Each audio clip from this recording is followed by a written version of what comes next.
Welcome to this episode of the Change in the Perception of Sales podcast. And today I am delighted to say we are joined by Adam Jones. Adam, thank you very much for joining us today. Thank you, Carl. It's a pleasure to be here. Looking forward to it. Likewise, we have a lot to talk about today, that is for sure. But before we get into the conversation, just for the listeners and for people tuning in, please just give us a bit of an introduction into who you are and what it is that you do. So I'm Adam. You would describe me as a sales and marketing leader. Effectively, I have worked all of my life in sales. I've been fortunate to work all over the world. I have led teams small and large.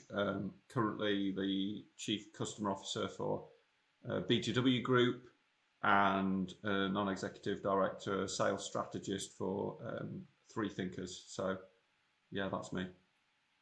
Brilliant. Thank you for the introduction. And as we always like to start on the podcast with our guests is understanding how they got into sales in the first place, because unfortunately a lot of people still don't proactively choose or grow up going, I want to work in sales when I'm older. So tell us about, and we spoke about this before, about how you were first introduced to or even came to be working in sales in the first place.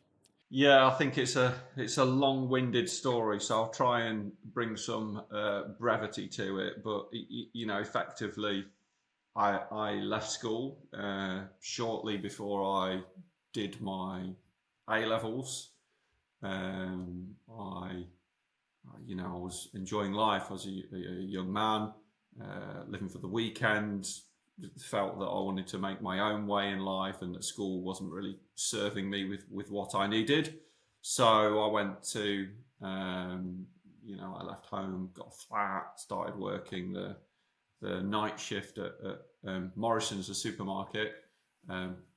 Big up Morrison's, store 4, Girlington. Never forget my roots. I was working the night shift there.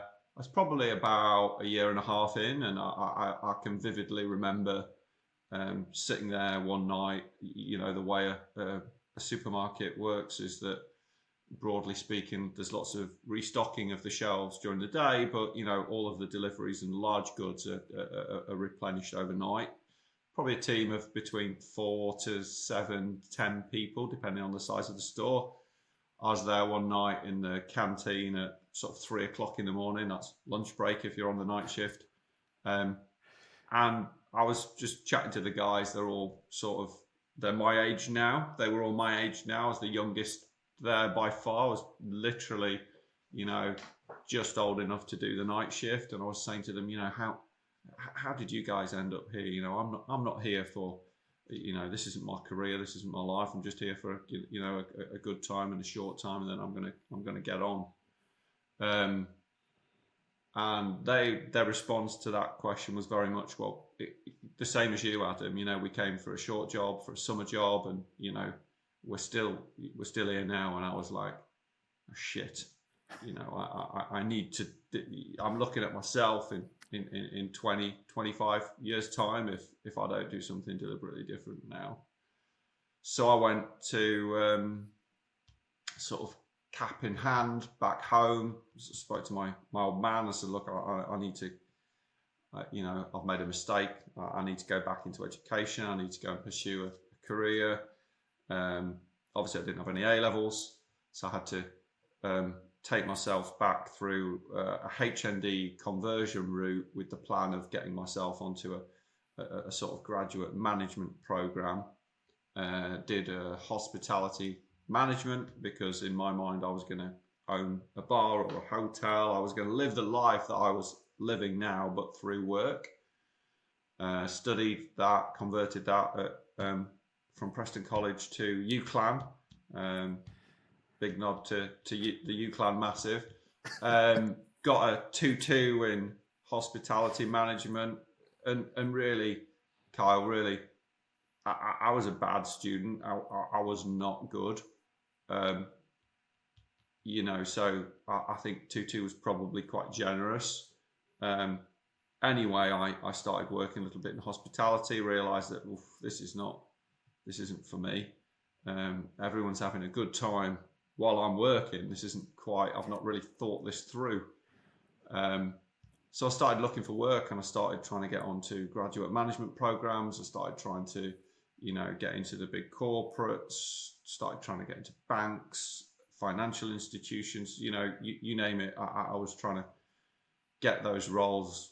And what I suddenly realized was that I may as well have had a 2-2 in basket weaving. I needed a 2-1 to go onto any kind of graduate management program. And even if some people were accepting a 2-2, it certainly wasn't in hospitality management. That wasn't the sort of candidate they were looking for. So I had no choice. I effectively ended up thinking that I was going to be a coder. I thought, well, I'll get into tech. I'll try and get into tech. I think the Matrix was the big film at the time. I was like, I can be like Neo, like Keanu Reeves. I'm gonna go, I found a little software firm, was really lucky. Spoke to some of the people there, and they were like, you'll never be a coder. You're a salesperson. You're definitely a salesperson. So, go speak to the sales team. And yeah, I was just really lucky. To your point, no plan, no career, no evidence of learning that would say I would be good at how I ended up where I was. And I think sometimes the flow of life happens to you, and you just got to embrace it, and you're in that moment. So, that particular business had a choice at the time. You can stay in Bradford, where the head office was, where I'm from. Hello to everyone listening from Bradford. Can't imagine there'll be millions of people, but you're my number one priority now. You can go to London, or you can go to Malawi. And I'd never really heard of Malawi, really. Didn't have any concept about what that was like. I think the only thing I knew about Malawi was that Madonna had adopted a child from Malawi, and literally that was my whole sphere of reference. And I just thought, yeah, never been there. Let's do it. So yeah, that's how I ended up sort of starting a career in sales in like the most bonkers place that you could possibly start a career in sales. Wow. Well, first of all, big up to Morrison's, big up to the Yukon Massive, and big up to the people of Bradford tuning in. But very interesting background, a lot of stuff to unpack there. The first thing I want to mention is actually more around what advice you would share to people, because I think there's a lot of people that are at a crossroads, maybe that got a 2-2 at uni, maybe, didn't necessarily get the A-levels they wanted. We're probably in a very similar position to you. What advice would you give to anyone that maybe is in that situation right now, or has been? I think that there's certainly a lot of challenges out there in terms of the world around us and what people think a career is, or what people want a career to be, and just how much people outside influence is put onto individuals. And I guess that it's okay not to know what you want, and it's okay not to have a defined plan when you're 16, 17, 18, 19, 20. Very few people have that, but that doesn't mean that life isn't there and life isn't available to you. And that I guess the main sort of piece of advice that I would give is that anything's possible, and embrace every moment, because moments define lifetimes, and moments really matter. There's a saying, isn't there? You don't realize the power of a moment until it becomes a memory. And I think that we'll talk a little bit about, hopefully, presence and the importance of being present in your life, and the importance of interaction in every moment. But I think that understanding the flow of life, being present in your decision making, I would say that that's a really important point. And then that there isn't a pre-described plan for anyone, that there's no such thing. So I know when we were talking before this podcast, we spoke about sales as a profession, and I sort of mentioned to you that there's only two university degrees out there that I can find in the UK that have the word sales in them, and they're both sales and marketing. And I was having a little look this morning again, and I was looking at the sales and marketing. We should also give a big up to the University of Cardiff, who are running this program. The only UK degree that I can find this morning was from the University of Cardiff, which was a sales and marketing degree. When you look at the 20 plus modules that run through that degree, actually only 2 of them are sales. So that's a really interesting point, isn't it, about sales, and how you teach it. Can you teach it? What is it? How tangible is it? So I think if you're out there and you don't know what you want to do, I would say that sales is a real opportunity for you, even if all it does is help you find yourself and deliver you personal growth, because that is one thing that sales definitely will do. Brilliant. Big up Cardiff. I believe we spoke to Nottingham Trent University probably about 18 months ago, and they were on the journey of implementing more sales-based theory, literature, modules into their course as well. So big up 3 universities so far on this podcast. But coming back onto your journey then, London, Bradford, Malawi, very interesting and diverse choices actually that you had in terms of starting your sales career. What was it like starting your sales career in Africa? It was crazy, but also I had no sphere. I hadn't done sales anywhere before, so it was just all I knew in that moment. And I think that I was aware there were lots of differences. I was aware that I was effectively trying to sell in the poorest country in the world. That's statistically what it was when I was there. I was cognizant of cultural differences, very much. The way that I lived was very different to the way that I was living, in the UK. In many ways, it was good. It enabled me to hone my craft and focus fully on my work, because I didn't have a huge social network. I wasn't being distracted by even family. All I had was work. So from that perspective, it was good, because it made me channel my focus into, okay, why am I here and what is this all about? But also it meant that the people that you could sell to were super high quality stakeholders, and that drove almost the ultimate fear into me. I was there, I was really aware I had almost zero support, literally zero experience. You can't really call working on the night shift at Morrison's anywhere close to, you could possibly argue it was retail, go down that route. I know you spent a bit of time in retail, and probably at one point said that your grounding in River Island was crucial to your success today. I think that would have been really, that would have been a real step too far for me to say that. So, the people that did have money needed significant convincing. You're talking about effectively selling to the Chancellor of the Exchequer or the President of the World Bank, and trying to convince the IMF to fund programs and software projects which delivered transformation, not just for the government, but for a country. So I think you find yourself thrust into this ultimate live or die mentality, right on the edge of life, and it's sink or swim.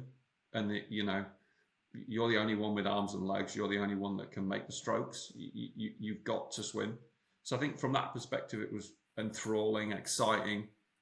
But there were times I was sat there waiting to go and meet, such and such person, the secretary to Treasury, and I was honestly bricking it. But what a ride! Sounds like an incredible experience, and I, for one, certainly was guilty of saying my experience at River Island was full of upselling, cross-selling, and helped me in my sales career today. So I completely resonate with what you've said there. You probably touched on a couple of the things there, but earlier on you said you don't realize a moment until it becomes a memory, and it sounds like that certainly has become a memory for you, and very different to how a lot of people start their sales career. What did that experience teach you, or what did you learn from it that's maybe helped you, get to where you are today? Just do it. Just do it. And what's the worst thing that can happen? Because you can't lose something that you don't have. You haven't got the deal. So if you don't ask for it, you're not going to get it. You can't lose the deal because you don't have it. So we talk about losing a lot in sales and in life. People focus on things and worry about things that just never happen, and they're never going to happen. So I think, obviously I've listened to the podcast, we listened to Charlotte is my favorite podcaster that you've interviewed, and because of the moment that she comes to where she just does it. She knows she's not planned. She's got a lot of anxiety, but she just does it. And I think that's the flow of life that people back off from life sometimes, and they really shouldn't. They should just do it. So I think that's probably the thing that I learned the most is like, yeah, you might go in there, you might upset, the president of the World Bank. Psh, so what? We don't have a deal, so we're not losing a deal because there isn't anything to lose. It's all out there for the taking. So go and get it. Just do it and go and get it. We hear that a lot in sales as well. Salespeople saying, "Oh, I lost that deal." Well, actually, we never had the deal in the first place. I think it's really, really good and sound advice. Before we move on to, I guess, your career trajectory, I'm just interested. Can you remember your first ever sale in Malawi and what that feeling was like? Yeah, I can. And this is going to be so alien to so many people. The National Association of Farmers of Malawi, NASFAM, sold them a £10,000 was the contract, effectively a payroll piece of software, client server. I went and do I have it here? I don't have it to hand actually, but I've still got the pen that I bought. I bought a pen in the airport on my way out to Malawi, and I said, this is the pen that's going to sign the deals. And that was the pen, still got it today. Wonderful, lovely pen. But yeah, so drove down the road, dusty old road, bumpy track, no concrete, just a dusty old road. Met the CEO, I guess he would have been. Signed the contract. You had to sign the contract. Literally sign the contract. You'd never do that now. I don't know anyone who does that now. And yeah, came back. I felt $1 million. I felt $1 million. By no means is it the biggest ever sale I've ever made. But that one, I'll like you say, I think you remember the power of the moment. And I think in it, I was really present. I knew that this was the first sale I was ever making. So I knew that. And I wanted to drink it all in. So yeah, I do. I remember it vividly. Yeah.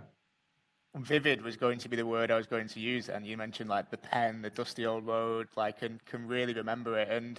And from the dusty old road, Malawi, the pen, which is alien now, seems very nostalgic actually, like physically signing contracts and signing deals. We don't get that excitement anymore with things like DocuSign or whatever people use. But you obviously gone from the dusty road, the pen, those years ago, to then becoming managing director and obviously chief customer officer and non-exec that you are now. So one hell of a journey.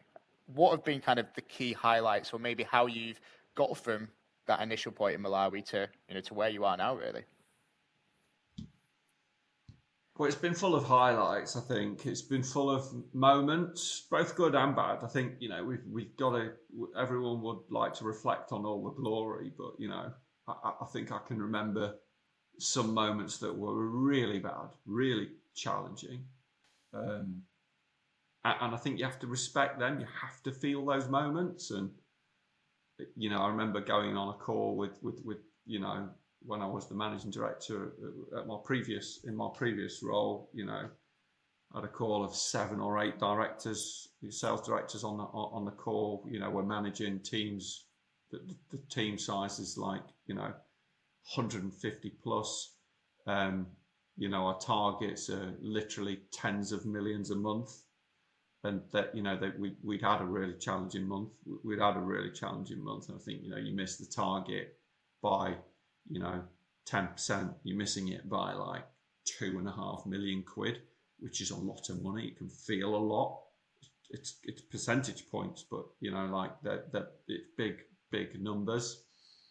And they were all in their heads, in their hands, and honestly, like really depressed. And I vividly remember this moment, and the camp sort of split in half, sort of doom and gloom, and like, we've worked with the boss longer than you have. We know probably how he's going to react. And I said, it's okay to feel like this, and I want you to feel like this, and you have to feel the power of disappointment. If you don't feel like this, you're not living life. You're not living in the moment. And I think so. We fixate on the highs all the time. The lows are just super important as well. But yeah, the journey's been phenomenal. I think that from my perspective, one of the things that I've always done is just done it.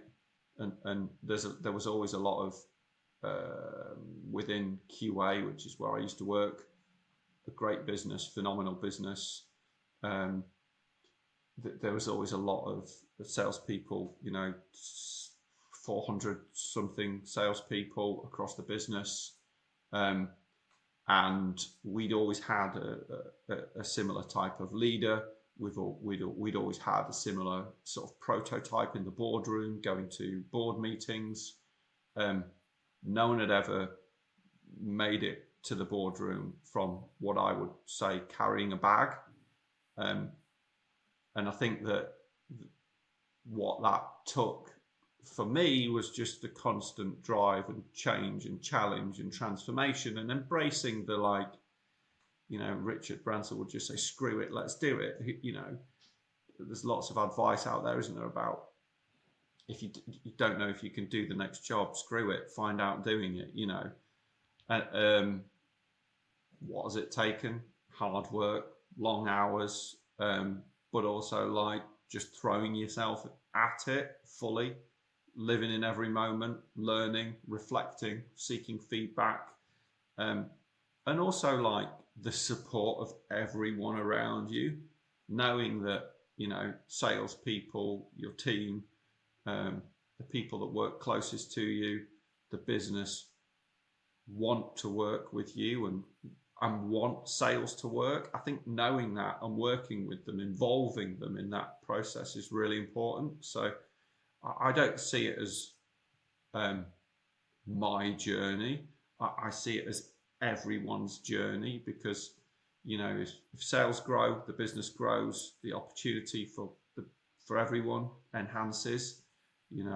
More sales means more stuff, means more people, means more teams, means more management and opportunity for everyone. So yeah, that was probably a huge rant.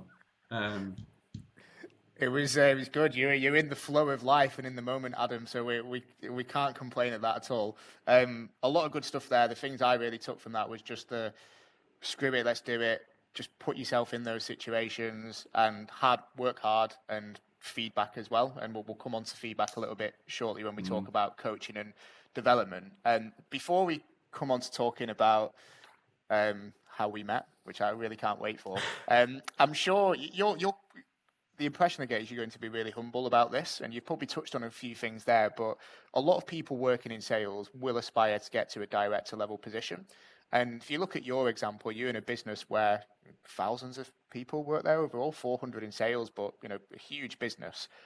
Not everyone will get to that director level position, right? It physically just cannot happen. So what do you think it is that maybe you did that got you into that position? Just so people listening to this know, actually, that's maybe what it could take.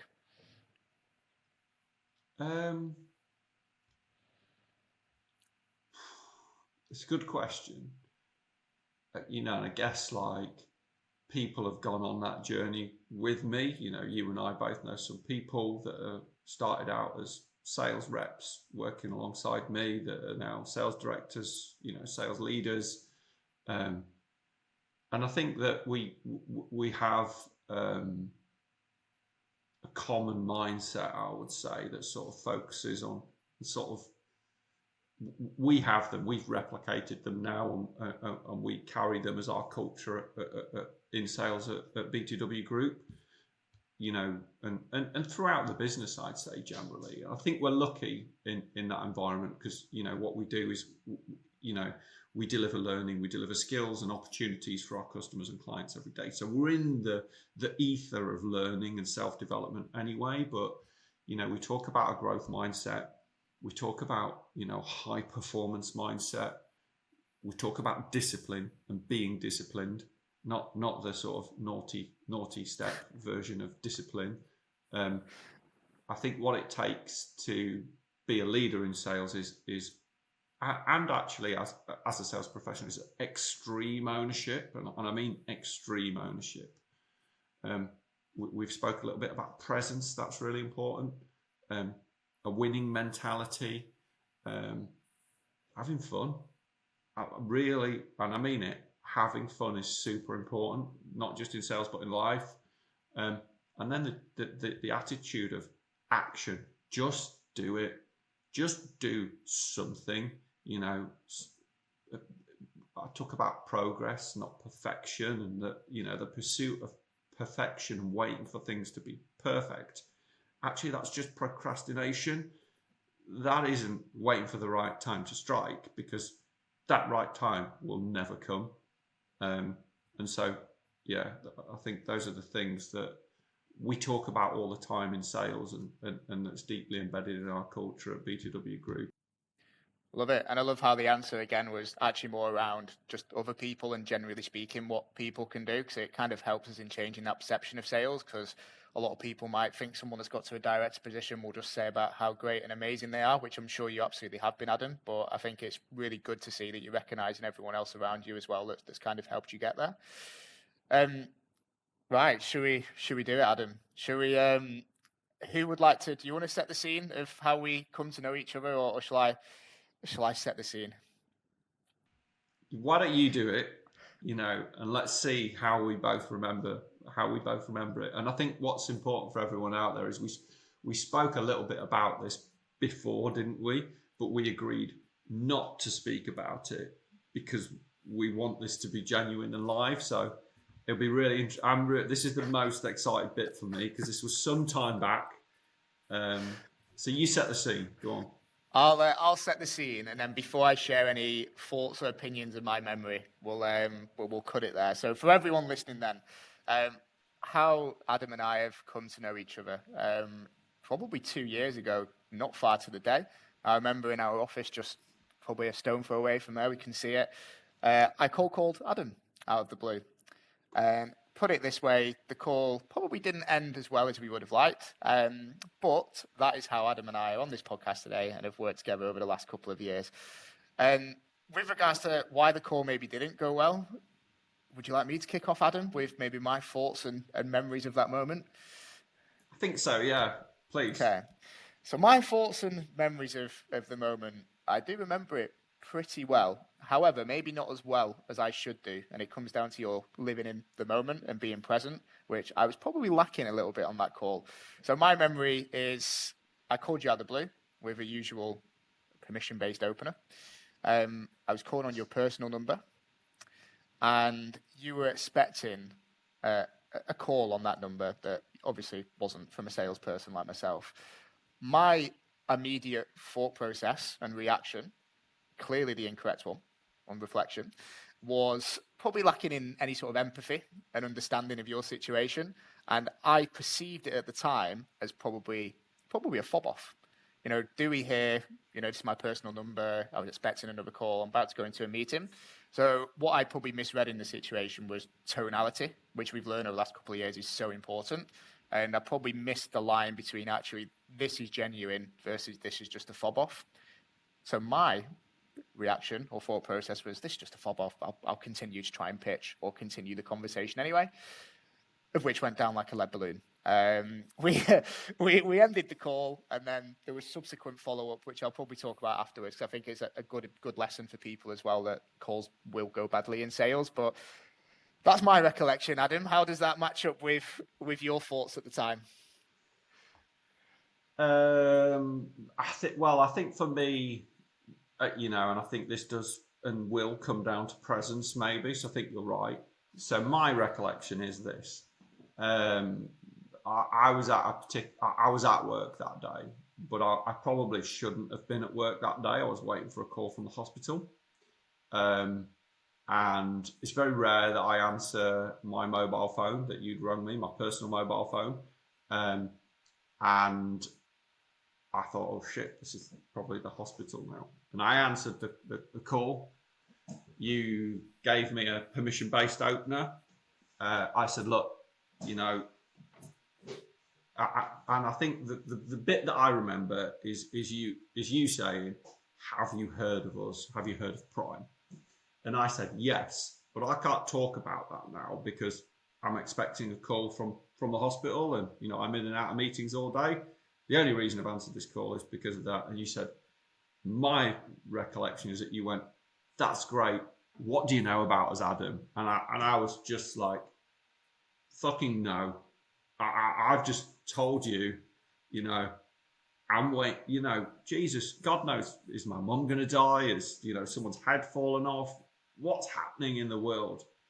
And I think that for me was, a real turn off, as someone on the other end of the phone. Now, conversely, one thing that I do believe in is that also, like, you're doing you're going through your day, you're doing what you need to do to earn. It's a genuine error. I think I gave you the feedback on the call and said something like, try again in a week or two or something like that.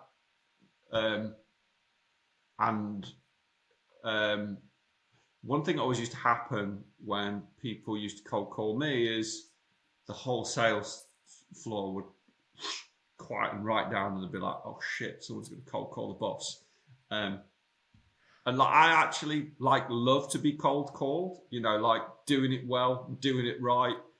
I'm all in, I'm enjoying it. I treat it as learning for me. So they were like, oof, that guy is never calling you back. And I said, I think he will. And if he does, we will probably work together if he takes on board the feedback. And here we are now, so that's my recollection. That's my sort of version of events. And I don't know if that's how you felt it, how you remember it, but certainly for me, it's true. And, we talk a lot in sales about perception, and perception is reality. And whether or not my perception of what happened is your reality, it's kind of irrelevant, because that's my reality. That was my perception. So I think it's difficult to remember everything that happened since then, but I don't know if you agree that kind of like we're on the same page. I completely agree. What was really interesting, because that's the first time I've heard your thoughts, and likewise, is actually everyone else in the office and their opinions. And that's probably what happens for a lot of cold callers as well. That's really interesting.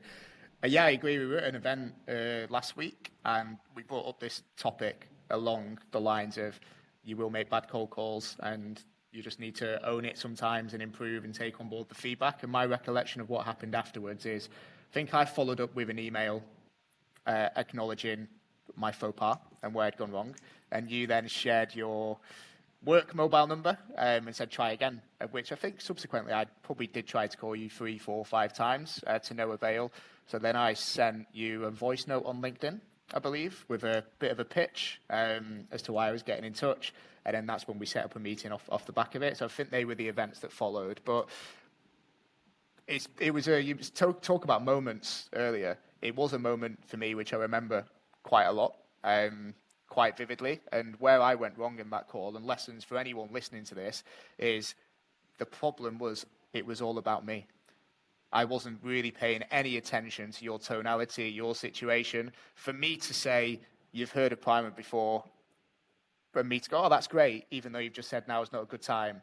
That's me. I'm thinking, it's almost commission breath. I'm thinking about all the good things that could happen. I'm not respecting your situation whatsoever. So a lot of lessons there to be learned. For sure. I think so. But I think by the same token, the lessons aren't just in that moment, they're in what happens next, because, as the saying goes, and it's really true in sales, is you can't determine what will happen, but you can determine how you react to it. And I think that's why we talk about presence all the time. I always talk about living in the moment and living the dream. Being present creates better communication and active listening, better interactions, better sales engagement, responding more meaningfully. And I think that communication is the bridge, isn't it, between confusion and clarity. So it's critical for us to be present and to focus on those moments, I think. So it's about the moment, but also about how you react and what you did after that. And it took 2 years for us to sign that deal, but you didn't just bin it off as a prospect. It'd be real easy, wouldn't it, to think about Charlotte and Charlotte getting ready to, as I would say, to just do it. Charlotte goes through, and I'd recommend people listen to that podcast. I need to try and remember, because I don't want to misquote her, but she was thinking things like, I don't want to call him. Is he going to pick up? Or I've not planned it. I don't have a plan. It's going to be horrible. I'm not good enough. But she did it anyway. And I think she worked through that internal conflict. She made sure that she took action and reacted to whatever was going to happen.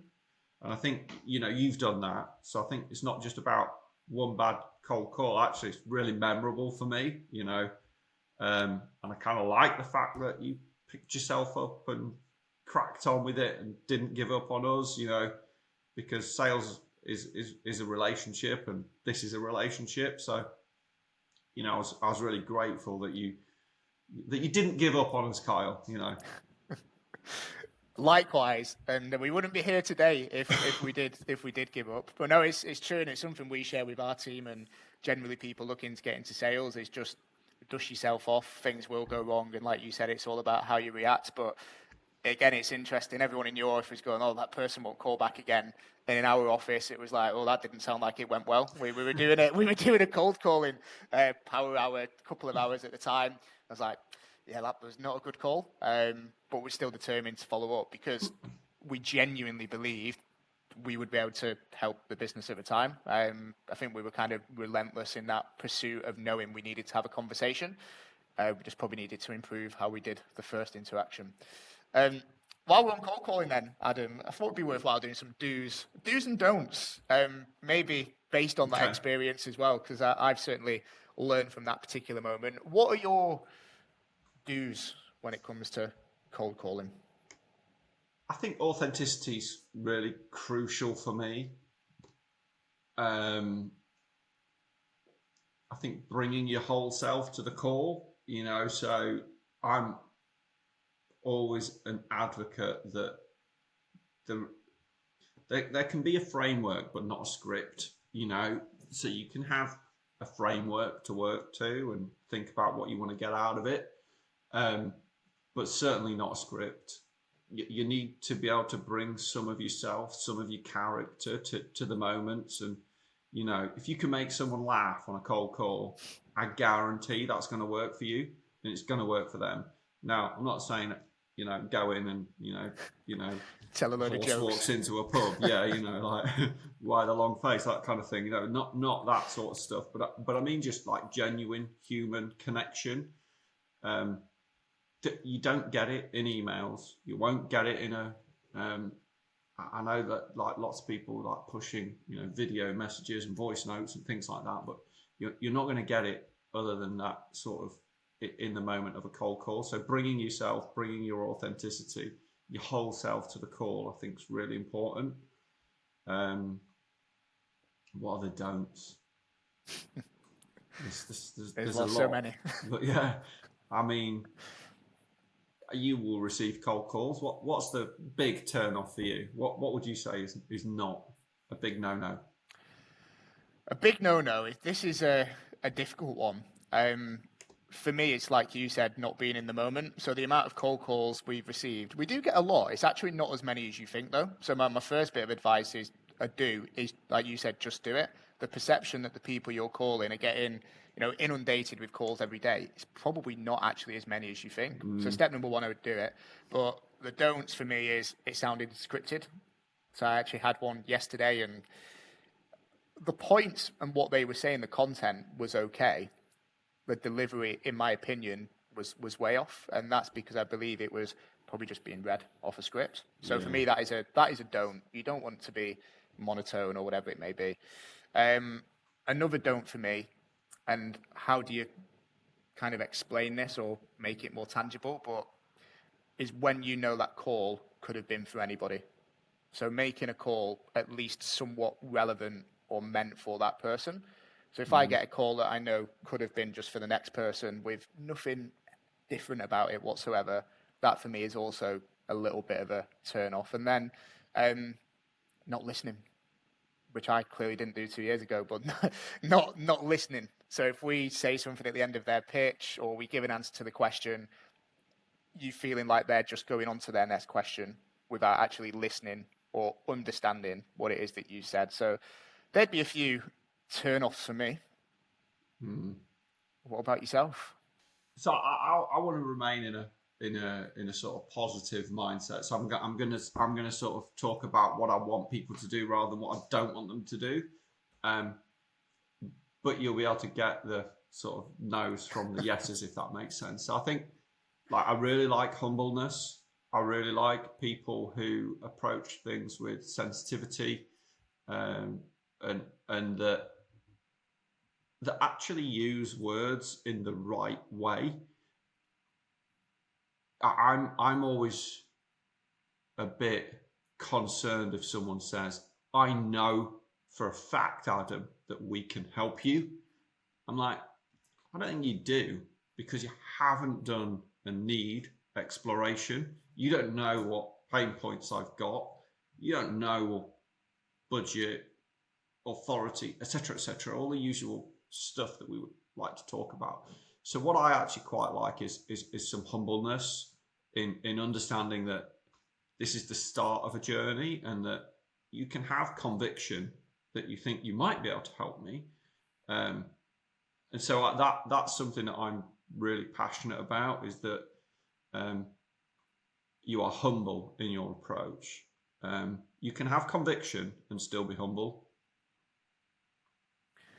Yeah, we hear that a lot as well, in like trying to sometimes take it away. An amazing thing happens when you sometimes say, "I actually don't know if we can help you," or I don't even know if we'd be the right fit. Actually, sometimes the opposite happens. And I remember being on a demo once, and we were looking to buy something, and the salesperson, she was incredible, and she said, "I don't even know if we would be right for you, actually." we started selling. We started telling her exactly why we should partner together. And I think it's right. It's just diffusing those barriers and being humble with it. Yeah, amazing things can happen. So I would definitely agree there for sure. Coming on, we're kind of going into this naturally now because I wanted to talk to you about coaching and development. It's obviously a big area of what you've done for the last few years when it comes to kind of the digital and IT skills gap, but also internally for your sales team. And we talk about moments. The one phrase that you've already mentioned on this episode today, which does really stick in my memory, is progression or progress, not perfection. So when it comes to coaching and development, specifically from a sales standpoint, how are you currently coaching and developing? I know you've just had a new sales team or a lot of new sales members join. What are the principles you're instilling when it comes to coaching and developing? So I think we all talk about a growth mindset, and I think that this isn't just about sales either. I'd like to say this is broadly good experience and good advice just for life. One of the things that I've always believed in, that I've always fought for, and that I've always, been hugely passionate about is that like full-time sales coach is more valuable than a couple of extra quota-bearing heads. Is that investment? I would rather take out billing heads to make my existing team more efficient and invest more time in them. As part of any infrastructure, as part of any plan. And I think especially when you want to launch careers in sales and you're invested in growing careers and getting into untapped talent areas, you need to have that full-time dedicated approach. Every single manager needs to be a coach. But I've always been an advocate of an independent coach that isn't your manager, that doesn't care about the deal or where the deal's at or just give me the number. They just care about you, and an independent voice saying, this is how we get better. I think in sales, it's so important that we focus on getting better and that we have the yet mindset. People talk about, growth and yet, and I think the yet mindset's so critical. You can't improve if you're not focused on being better, if you're not being present. But I think it's really important for us to all stop thinking about goal and start thinking about growth. And that's why we invest in that independent coaching relationship, because I don't care about the order. I'm going to swear a little bit here. If I just try and shithouse the order over the line, that might work this one time. And if my manager says just sort of jam it over the line, it might work this one time, but it won't be repeatable. And so we have to stop thinking goal and start thinking growth. And we have to stop watching the clock and do what the clock does, which is just keep moving forward consistently. And it doesn't matter whether it's 1%, it doesn't matter whether it's 10%.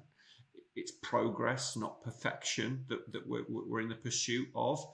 And so this comes back to the whole just do it. We know it's not going to be perfect. We know every single call is not going to be perfect. But if you commit to being coachable, it's the single biggest superpower that you can have. You've got to commit to a process. And, the pace of the world is just electric. So the things that we're doing today, they're not going to be, like driving down the road with the paper in your hand and getting it signed by the pen. That was a real art, like actually making sure that the guy was there at the right time, you agreed it, you qualified it, physically had to be there. That skill isn't a skill anymore. We need to be coachable. We need to be adaptable in life, not just in sales. But I think that's really important. And then you can tell that I love this, hopefully this is coming across, but like, a growth mindset is one of those areas where words really matter. And the key word is yet. I can't do it yet. I haven't mastered cold calling yet. I haven't won the deal yet. I am not yet where I want to be. You take that word out, and all of those sentences are really brutal. You're at the end of the road. And I think that having a yet mindset is super crucial. I would just really encourage people just to start using that word in the context of growth and coaching. So, I think that for us is super critical. It's something that our coaches believe in. It's something that our managers believe in. And it's something that I've always believed in. Love it. First time I've heard of the yet mindset, and it's just so powerful how one very small word can make a huge, huge difference. And to come back on to what you said about having an independent coach then, just to go into that in a bit more detail, who, for example, for anyone working in a business, who could that actually be that they could have as an independent coach? So we've specifically always hired coaches. I've always been a real advocate of a coach, but there are lots of ways that you can access a coach. You can do a sales apprenticeship if you want. You could go and have a different individual that you don't report to work alongside you, give you feedback, give you advice and guidance. I would say that the importance is understanding that, it's the growth and not the goal that's the pursuit. Quite often it's your manager who's the coach or the mentor. And I think that's important because the goal is important, but the growth is what's more sustainable than the immediate short-term goal. And so I think someone who's removed from that is a super critical, sounding board for you. And then also there's loads of opportunity out there. I always, you've lived some live feedback with me.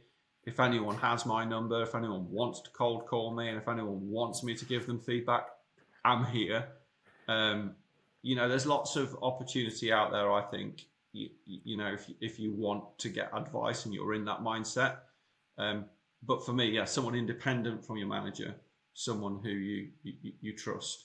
I think they've got to have a specific skill set. I think they've got to, be humble, and it's more about true coaching is not telling, it's guiding.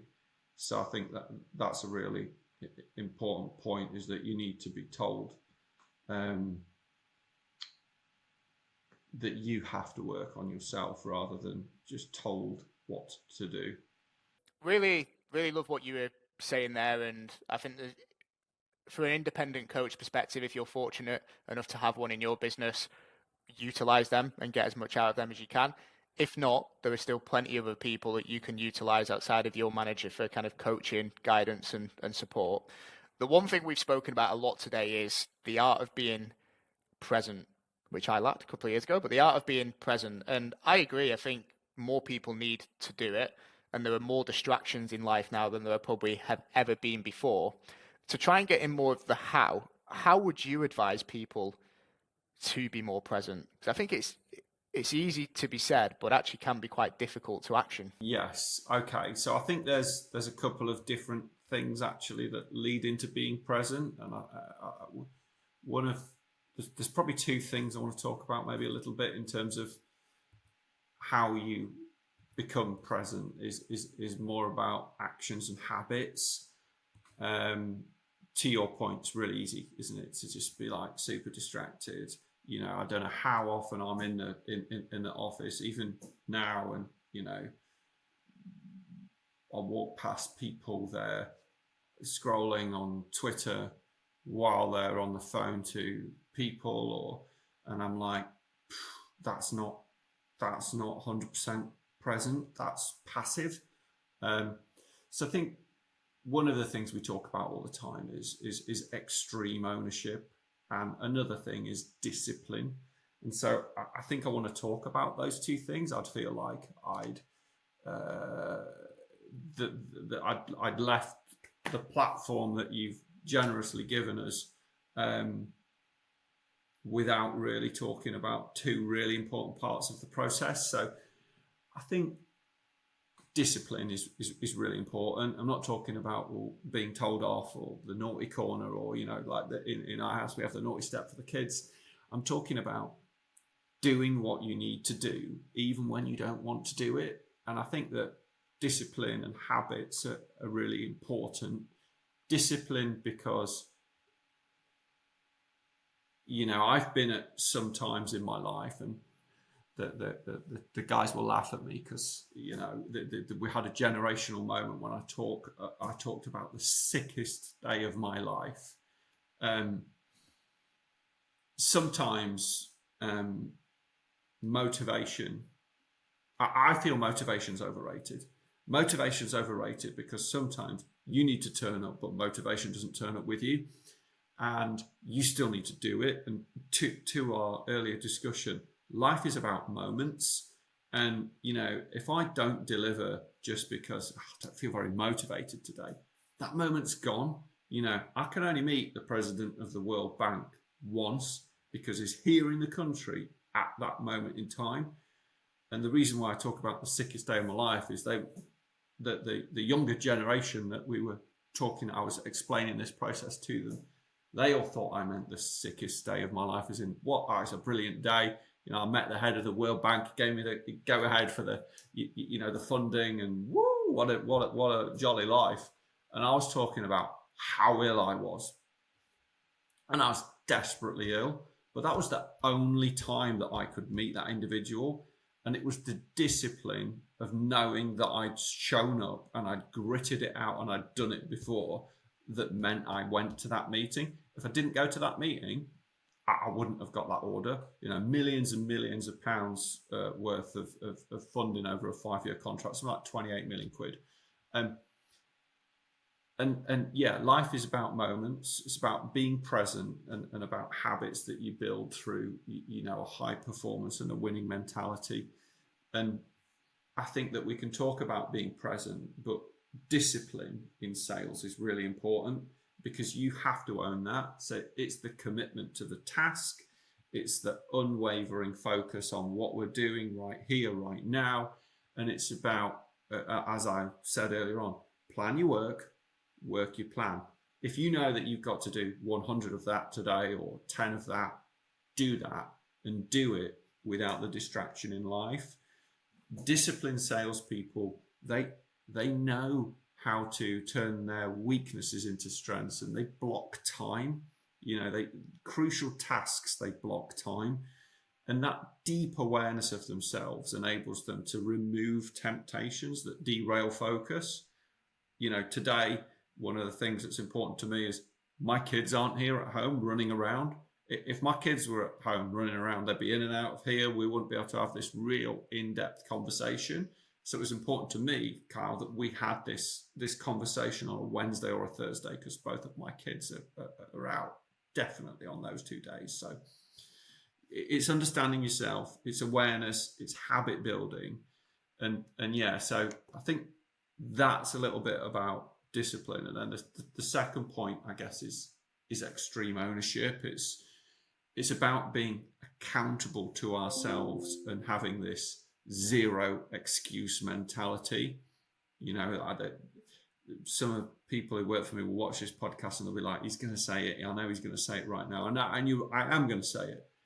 Reasons replace results. Excuses replace achievements. And if you can't get past that, you can't take ownership for being present in the moment, then ultimately, if you take ourselves, we spoke a lot about Charlotte today. I feel like we should have dialed her in. Charlotte knew that she had that 20-minute window. She just had to do it. There were loads of excuses that she had going on in her internal critic, in her mind. What if he doesn't pick up? What if this? I'm not good enough. What am I going to say? I don't have a plan. She did it anyway. She took ownership of the fact that she just needed to dial the number. So I think, there's another saying that we talk about, which is, blame internally saves time. Extreme ownership can give you control over being present.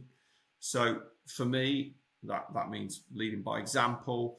It means fostering a culture of continuous improvement, and that above all else, we rise above the circumstances, the daily distraction, to lead and win, no matter what the odds.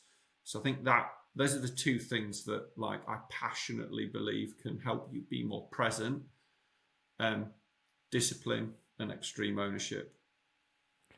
Brilliant. And that saying again was reasons replace results, excuses replace achievements. Correct. Yeah, really good quote, actually. I think I might steal that one and use it myself.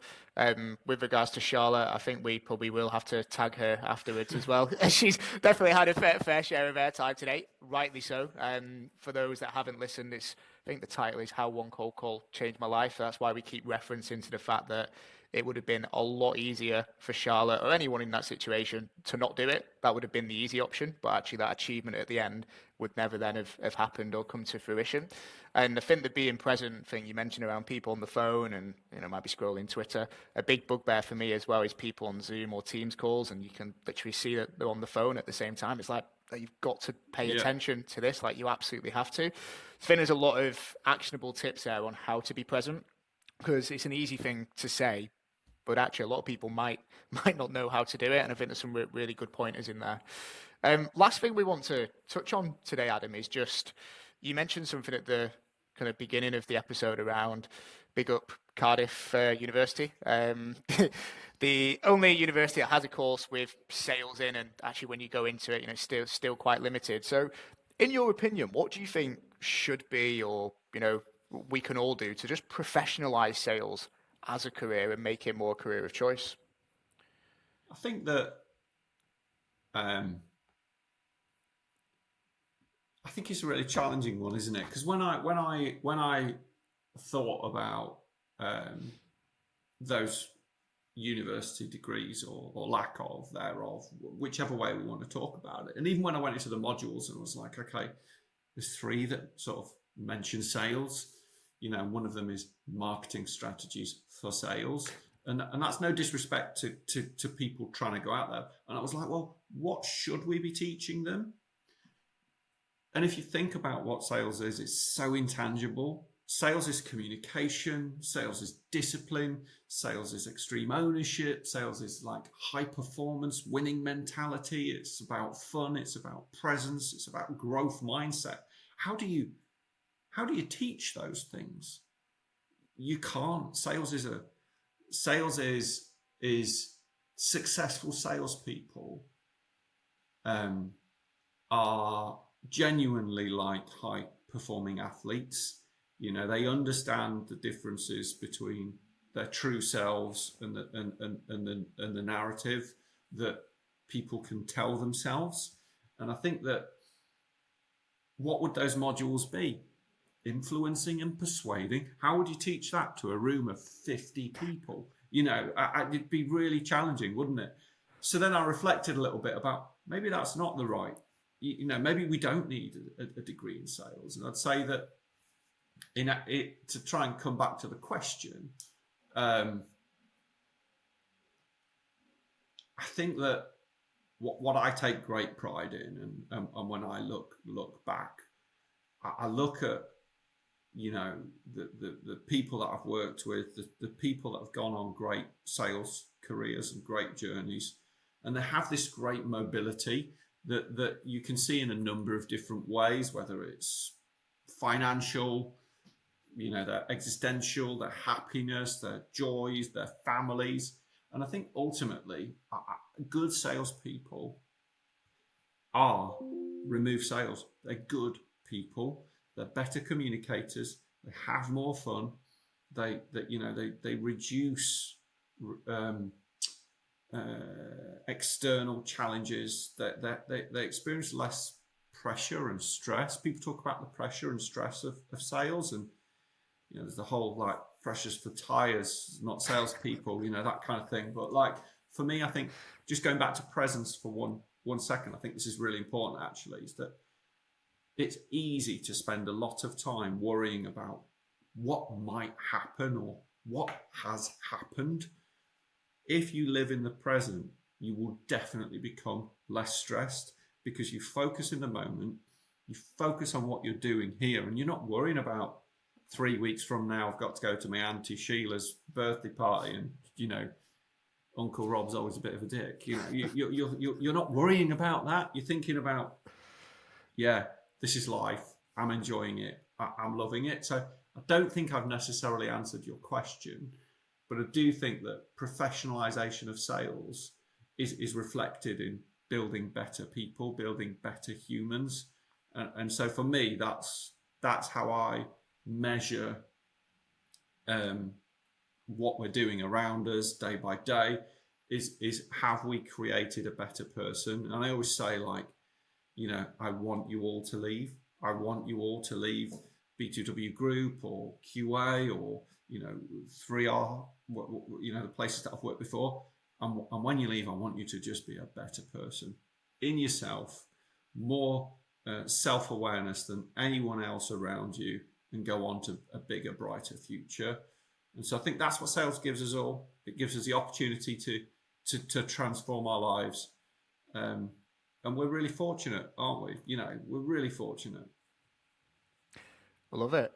Better people, removing the word sales as well. I quite like that way of looking at things. And I think actually is a nice way to close and end the episode. Adam, thank you very much for joining us. Really enjoyed dissecting our cold call and talking all things sales. Thank you very much.